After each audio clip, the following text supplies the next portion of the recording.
Луиза Хей. Әйел даналығы. Жүрегімізді аялау керек. Әйелдердің 4% сүт безінің қатерлі ісігінен өмірден өтсе, 36% жүрек ауруынан көз жұмады екен. Сүт безі обырының қауіптілігі туралы көп ақпарат білгенімізбен, жүрек ауруы қанша әйелдің өліміне себепші болғаны туралы көп білмейміз. Жүрегіміздің саулығын сақтау өте маңызды.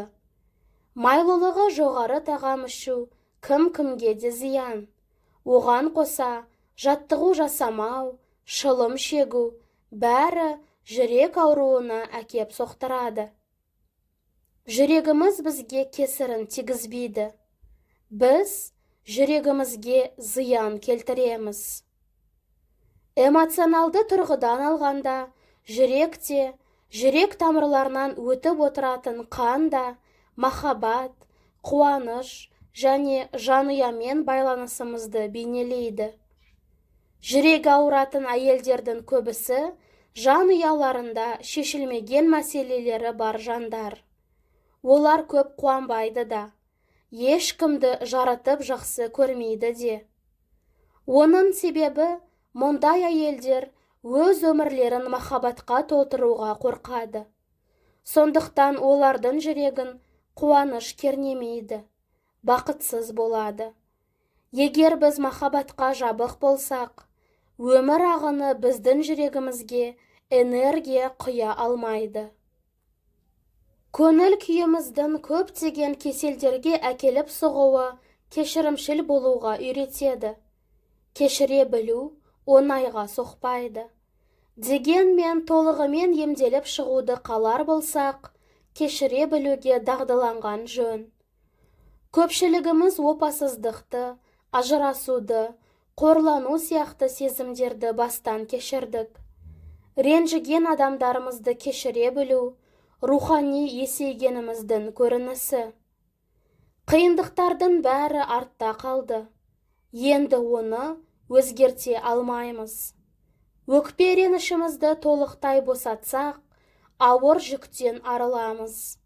Өткенге қол бұлғай отырып, қазіргі күнмен өмір сүруге мүмкіндік туады.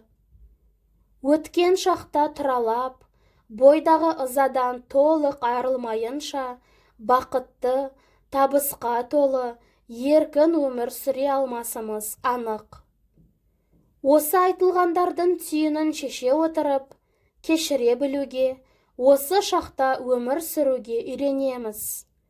Ал бұл жүрегімізді емдеп жазады. Күніне бір мезгіл тыныш отырып, қолыңызды жүрек тұсына қойыңыз. Жүрегіңізге махаббатыңызды арнаңыз. Және сізге деген жүрегіңіздегі махаббатты сезініңіз. Дүниеге келген сәтіңізден қазірге дейін соққан жүрегіңіз өміріңіздің қалған бөлігінде де сізге қызмет етпек. Жүрегіңізге көңіл бөліңіз. Ашу мен реніш бар жоғын тексеріңіз. Кешіріммен қарап және түсіне отырып, жүректі өкпе реніштен тазалаңыз. Жан ұяныздың әр мүшесіне махаббатыңызды арнап, кешіріммен қараңыз. Сонда жүрегіңіз де тынышталып қалады. Жүрегіңізде махаббат болса, тамырыңыздағы қан қуаныштың нышаны. Ол қуанышты бүкіл денеңізге айдап жатыр. Бәрі керемет. Әрі сіз қауіпсіздіктесіз.